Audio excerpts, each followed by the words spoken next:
तो ये क्वेश्चन करते हैं, two blocks M1 and M2 है ना, दोनों के मासेस दे रखे हैं अपने को, are attach to two ends of spring, spring का फोर्स कांस्टेंट दे रखा है। अच्छा, at t is equal to 0 when spring is in natural state, है ना, एक्सटेंड नहीं की हुई है, एक्सटेंड या कंप्रेस नहीं की हुई है। The blocks are given an initial velocity of 2 metre per second and 4 metre per second in opposite direction as shown. तो M1 को इस डायरेक्शन में अपन ने 2 मीटर पर सेकंड वेलोसिटी दे दी और M2 को इस डायरेक्शन में अपन ने 4 मीटर पर सेकंड की वेलोसिटी दे दी। तो क्या पूछा है, एंगुलर फ्रीक्वेंसी पूछी है, मैक्सिमम एक्सटेंशन पूछा है स्प्रिंग का, और maximum minimum velocity of both the blocks. ठीक है। अच्छा, स्प्रिंग ब्लॉक सिस्टम का एक केस अपन कर चुके हैं। ठीक है, उस केस को एक बार, उसमें क्या प्रिंसिपल अपन ने यूज किया था, एक बार उसको दोबारा देख लेते हैं, क्योंकि सेम प्रिंसिपल को इस वाले एग्जांपल में भी अपन यूज करेंगे। तो उस केस में अपन ने क्या किया था कि जैसे सपोज किसी एक स्प्रिंग से दो ब्लॉक्स अटैच्ड हैं, और इस वाले केस में हमने केवल दोनों ब्लॉक्स को स्ट्रेच करके छोड़ दिया था। ठीक है, तो ये ब्लॉक जैसे हमने स्ट्रेच किया तो यहाँ पहुंच गया, और ये ग्रीन वाला ब्लॉक जो है स्ट्रेच करके यहाँ पहुंच गया। ठीक है, तो इस सिस्टम की एंगुलर फ्रीक्वेंसी हमको निकालनी थी, और मैक्सिमम वेलोसिटी जो है ब्लॉक के, है ना, वो अपन ने निकाले थे। तो अपन ने क्या प्रिंसिपल यूज किया था कि सेंटर ऑफ मास जो है, चूंकि उस पर कोई एक्सटर्नल फोर्स नहीं लग रहा है, तो सेंटर ऑफ मास की जो भी लोकेशन है, सपोज ये लोकेशन है सेंटर ऑफ मास की, ये अपनी जगह से मूव नहीं करेगा। ठीक है, और ये अपनी जगह से मूव नहीं करेगा, इसका कॉन्सिक्वेंस क्या हो गया कि दोनों ब्लॉक्स के लिए सेंटर ऑफ मास वाली लोकेशन जो है वो एक तरह से एक इमूवेबल वॉल की तरह काम कर रही है। ठीक है, ये जो सेंटर ऑफ मास की लोकेशन है इमूवेबल वॉल की तरह काम कर रही है, और इफेक्टिवली ये स्प्रिंग जो है दो पार्ट में टूट गई। ठीक है, तो हमने इस स्प्रिंग को दो पार्ट में तोड़ दिया है, इसका स्प्रिंग कांस्टेंट K1 हो गया, और दूसरी पार्ट जो है स्प्रिंग का, उसका स्प्रिंग कांस्टेंट K2 हो गया। अच्छा, किसी भी स्प्रिंग को हम तोड़ते हैं दो पार्ट में, तो उसका स्प्रिंग कांस्टेंट किस तरह से निकालते हैं ये भी अपन डिस्कस कर चुके हैं। ठीक, और उसके बाद में हमने फिर इस स्प्रिंग ब्लॉक सिस्टम को एनालाइज किया।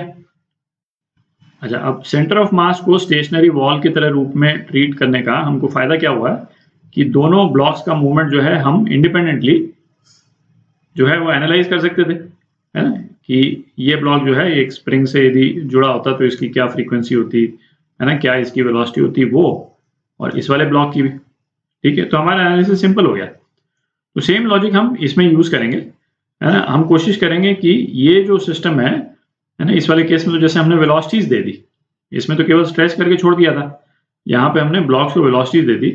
तो इस वाले एग्जाम्पल को हम कोशिश करेंगे इसमें यदि हम कन्वर्ट कर दें तो हमारा एनालिसिस सिंपल हो जाएगा। ठीक, तो करते हैं उसको।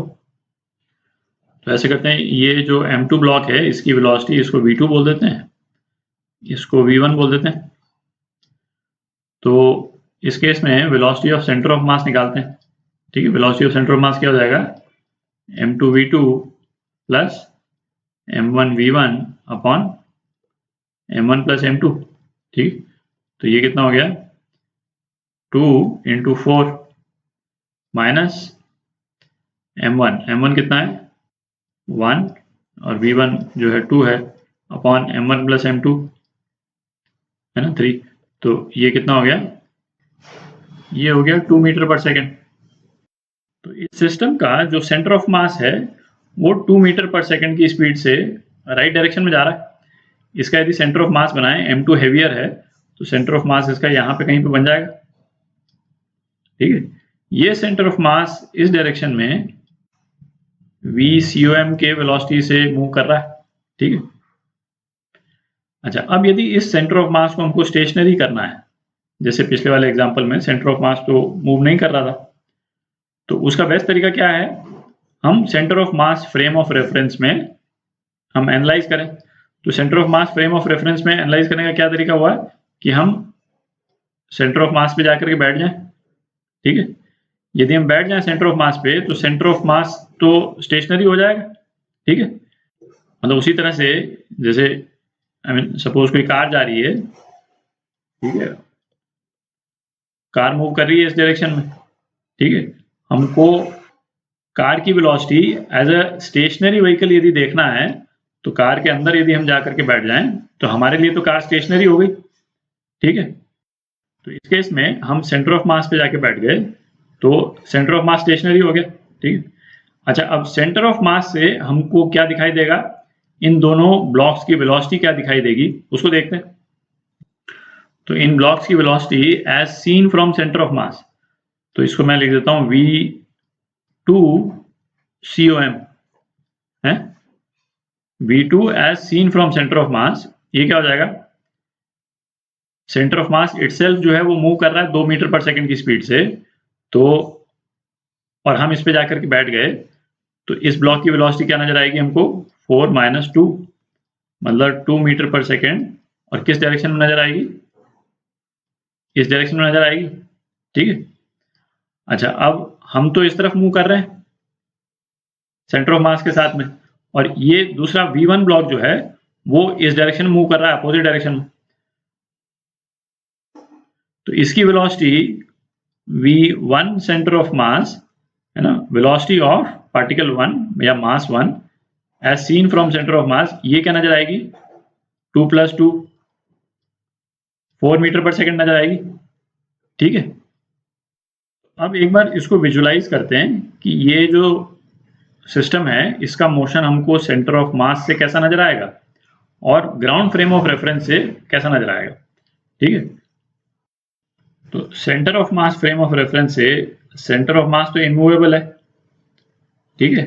हम सेंटर ऑफ मास पे बैठ गए, सेंटर ऑफ मास तो स्टेशनरी हो गया, तो वहां से हमको क्या नजर आएगा कि ये दोनों ब्लॉक्स जो हैं वो दो अलग अलग स्प्रिंग से जुड़े हुए हैं, जैसे पिछले एनालिसिस में अपन ने किया था, है ना। इसका स्प्रिंग कांस्टेंट K1 और इस वाले स्प्रिंग का स्प्रिंग कांस्टेंट K2, ठीक। अच्छा, ये M2 मास हमको नजर आएगा इस तरह से ऑसिलेट करता हुआ, अभी इसकी वेलोसिटी क्या है, 2 metre per second as seen from centre of mass. तो ये M2 जो है ये 2 मीटर पर सेकेंड इधर, और फिर जब लौट कर आएगा तो 2 मीटर पर सेकेंड इधर, है ना, इस तरह से ऑसिलेट करता नजर आएगा यहाँ पे। और मैक्सिमम वेलोसिटी इसकी क्या होगी, as seen from centre of mass, मतलब जब इस तरफ जा रहा होगा तो 2 मीटर पर सेकेंड और वापस आ रहा होगा तो फिर 2 मीटर पर सेकेंड, ठीक है। मीन पोजीशन पे, क्योंकि शुरू में ये स्प्रिंग जो है अनस्ट्रेच्ड है, तो ये मीन पोजीशन की वेलोसिटी है, इसकी मीन पोजीशन पे इसकी वेलोसिटी होगी। अच्छा, इसी तरह से M1 की वेलोसिटी अपन ने क्या निकाली, 4 मीटर पर सेकेंड।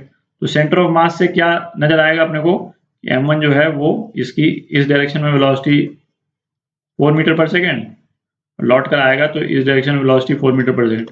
ये इस तरह से ऑसिलेट करते नजर आएंगे, centre of mass itself stationary होगा, ठीक है, क्योंकि as seen from centre of mass कर रहे हैं, और ये दोनों ब्लॉक इस तरह से ऑसिलेट करते नजर आएंगे, ठीक है। तो ये तो हुआ सेंटर ऑफ मास से क्या दिखेगा। ग्राउंड फ्रेम से क्या दिखेगा कि ये पूरा सिस्टम तो वेलोसिटी ऑफ सेंटर ऑफ मास से राइट हैंड साइड डायरेक्शन में जा ही रहा है, ठीक है। तो है ना, पीरियोडिकली ये स्प्रिंग जो है वो स्ट्रेच होगी और फिर कंप्रेस होगी। तो जैसे अभी वाली जो पोजीशन है ना, उसमें दिख रहा है कि दोनों ब्लॉक्स की वेलोसिटीज हमने अपोजिट डायरेक्शन में दे रखी है।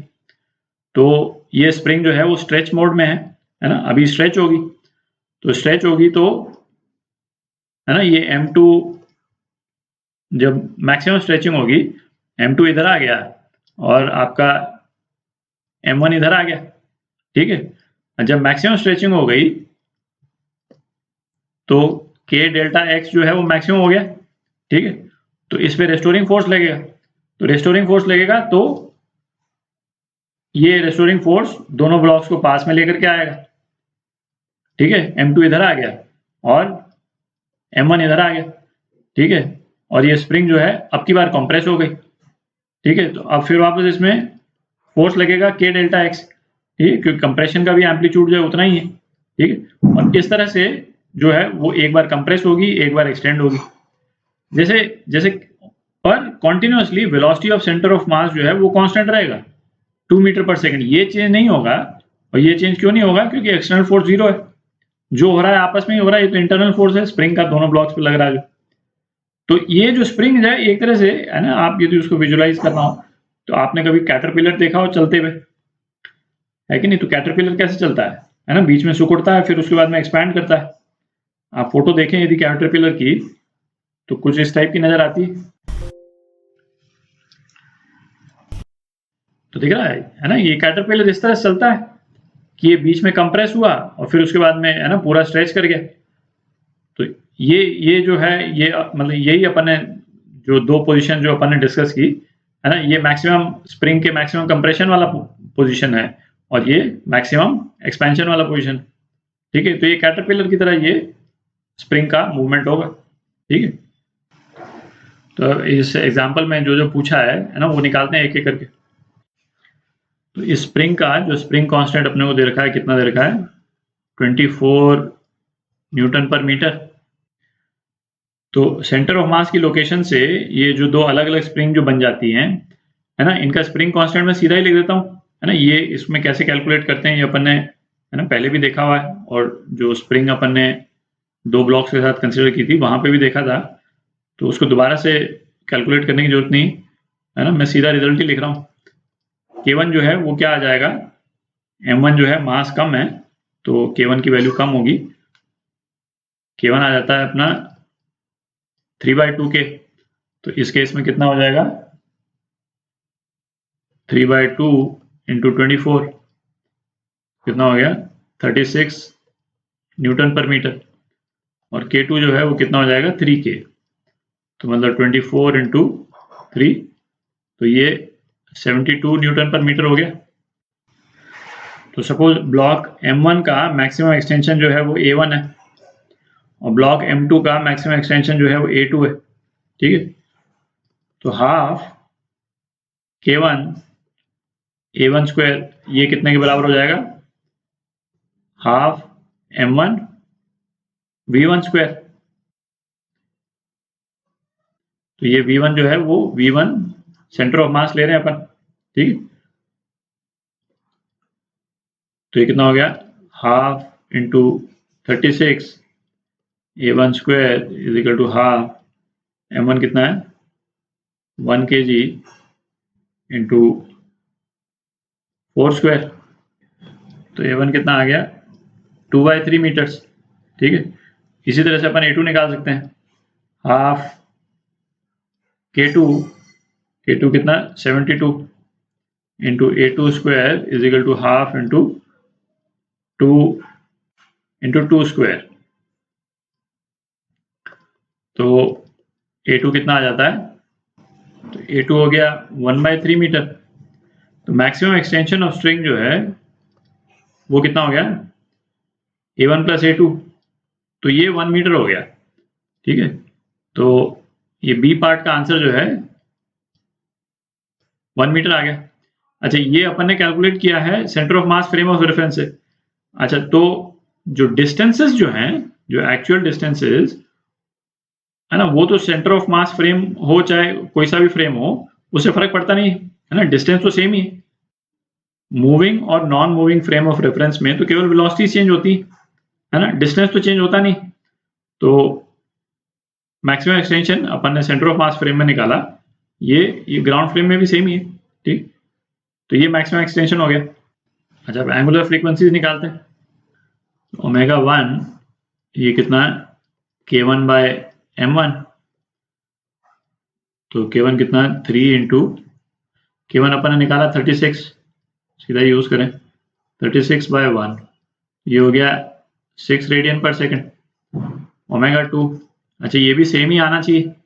ठीक, क्योंकि ये सेम टाइम पे अपने मैक्सिमम पोजीशन रीच करेंगे और सेम टाइम पे मीन पोजीशन से पास करेंगे। तो फिर भी अपन निकाल लेते हैं है ना, K2/M2 कंफर्मेशन हो जाएगा। तो K2 कितना है? 72 M2 2, ये भी आ गया 6 रेडियन पर सेकेंड है ना। ये एक्सपेक्टेड था, दोनों की एंगुलर फ्रीक्वेंसी अलग अलग हो नहीं सकती, तो ये सेम आ गया। ठीक, अच्छा मैक्सिमम मिनिमम वेलोसिटीज निकालते हैं। अच्छा, maximum minimum velocities of both the blocks हम ग्राउंड फ्रेम में निकाल रहे हैं है ना। तो ये सारे रिजल्ट्स की हमको जरूरत पड़ेगी नहीं, तो ये रिजल्ट्स हम मिटा देते हैं except for velocity of centre of मास, बाकी रिजल्ट्स हटा देते हैं। तो पहले M2 को एनालाइज करते हैं। तो ये M2 है ना। अच्छा, ये centre of mass frame of reference में इस तरह से ऑसिलेट कर रहा है ना। इस डायरेक्शन में इसकी वेलोसिटी 2 मीटर पर सेकंड है और इस डायरेक्शन में इसकी जो मतलब मीन पोजीशन पे जो वेलोसिटीज हैं वो ये आ रही, और मीन पोजीशन पे ही इसकी वेलोसिटीज जो है वो मैक्सिमम होती। ठीक है। अच्छा, अब ये क्या है, ये ऐसे एक आप इसको इमेजिन कर सकते हैं, ऐसी एक ट्रॉली पे बैठा हुआ है ना। ये ब्लॉक को इंडिपेंडेंटली आप एनालाइज करें तो ये ब्लॉक ऐसी ट्रॉली पे है, वो ट्रॉली इटसेल्फ जो है वो इस डायरेक्शन में मूव कर रही है, किस वेलोसिटी से, 2 मीटर पर सेकंड, है ना, जो सेंटर ऑफ मास की वेलोसिटी है। ठीक है। तो हम ग्राउंड फ्रेम से यदि देखेंगे तो क्या होगा, V2 मैक्स, तो क्या होगा, जो राइट डायरेक्शन की जो वेलोसिटीज हैं वो भी सारी ऐड हो जाए, मतलब ये दोनों वेलोसिटीज में 2 मीटर पर सेकंड ऐड हो जाएगा। ठीक है। तो V2 मैक्स कितना हो जाएगा, ये दोनों वेलोसिटीज ऐड हो गई। ठीक है। तो 2 + 2 4 मीटर पर सेकंड। ठीक है। और V2 मिन कितना हो गया, मिनिमम वेलोसिटी, जब ये इस तरफ जाएगा 2 मीटर पर सेकंड की स्पीड से, तो और सेंटर ऑफ मास इटसेल्फ जो है वो, या हम ट्रॉली इमेजिन कर रहे हैं, तो ट्रॉली इस तरफ जाएगी 2 मीटर पर सेकंड की स्पीड से, तो ये वेलोसिटी ग्राउंड से हमको क्या दिखेगी, स्टेशनरी दिखेगा अपने को, 0 मीटर पर सेकंड। ठीक है। अच्छा, इसी तरह से हम M1 को भी एनालाइज कर सकते हैं। उसमें एक थोड़ा सा ट्रिकी इशू आ जाता है ना, वो भी देख लेंगे। M1 जो है वो सेंटर ऑफ मास फ्रेम से मीन पोजीशन पे जब वो आता है तो 4 मीटर पर सेकंड वेलोसिटी इधर रहती है, और इधर जाता है तो 4 मीटर पर सेकंड वेलोसिटी इधर रहती है। ठीक है। और इसको हम इमेजिन कर लें कि ये ब्लॉक जो है किसी ट्रॉली पे है, और वो ट्रॉली जो है 2 मीटर पर सेकंड की स्पीड से इस तरफ जा रही। ठीक। तो V1 मैक्स ये कितना हो जाएगा, ये दोनों वेलोसिटीज ऐड हो जाएंगी, है ना। जब 4 मीटर पर सेकंड इस तरफ जाएगा तो 2 मीटर पे ऐड हो जाएगा, 2 + 4 6 मीटर पर सेकंड। ठीक। अच्छा, V1 मिनिमम ये कितना हो जाएगा, ये जब हम ग्राउंड से देखेंगे और इसकी वेलोसिटी इस तरफ होगी 4 मीटर पर सेकंड पे, तो ग्राउंड से हमको क्या नजर आएगा, 2 - 4, मतलब उस टाइम पे -2 मीटर पर सेकंड की वेलोसिटी से नजर आएगा। ठीक है। तो ऐसे वाले केस में इसको थोड़ा सा ध्यान से देख लें, जब ये माइनस वाला नंबर आ रहा है तो ये देख लें कि हमको पूछा क्या है ना, मैक्सिमम मिनिमम वेलोसिटी पूछा है या स्पीड पूछी है। ठीक है। तो यदि तो वेलोसिटी पूछी है, ठीक है, यदि तो वेलोसिटी पूछी है तो ये आंसर करेक्ट है ना, क्योंकि मिनिमम वेलोसिटी मतलब नेगेटिव साइड की मैक्सिमम वेलोसिटी। ठीक है। तो ये करेक्ट है। ठीक है, मतलब उसको इस तरह से हम इंटरप्रेट कर सकते हैं। और यदि स्पीड पूछी है तो हम केवल क्या देख रहे हैं, हम केवल मैग्नीट्यूड देख रहे हैं। ठीक है। तो मैग्नीट्यूड यदि देख रहे हैं तो इसका मतलब इसकी जो यदि वेलोसिटी वेरी कर रही है ग्राउंड से देखने पे 6 मीटर पर सेकंड तो पॉजिटिव एक्स के डायरेक्शन में, और -2 metre per second negative x direction में, तो बीच में कहीं पे इसकी स्पीड 0 तो हो ही रही होगी। ये +6 से -2 जाएगा तो बीच में कहीं पे 0 तो दिखेगी। तो V1 की जगह में, है ना, S1 बोल देता हूँ, स्पीड, है ना। जब हम यदि क्वेश्चन में स्पीड पूछा हुआ है, यदि क्वेश्चन में यहाँ पे तो वेलोसिटी पूछी हुई है, बट यदि यहाँ पे स्पीड होता तो हम आंसर में क्या लिखते, हम आंसर में लिखते 0 मीटर पर सेकंड। ठीक है। वेलोसिटी हालांकि आ रही है -2 मीटर पर सेकंड, बट हम आंसर में 0 मीटर पर सेकंड लिखते हैं। ठीक है, क्योंकि हम मैग्नीट्यूड को हम स्पेसिफाई कर रहे हैं। ठीक है। तो इन चीजों को ध्यान में रखें। तो इस तरह से हम एनालाइज कर सकते हैं, है ना। बेस्ट तरीका है सेंटर ऑफ मास फ्रेम में जा करके और सिस्टम को एनालाइज करना। तो दोनों ब्लॉक्स को के मोशन को हम इंडिपेंडेंटली एनालाइज कर लेते हैं, उससे हमारा काम काफी सिंपल हो जाता है। ठीक है।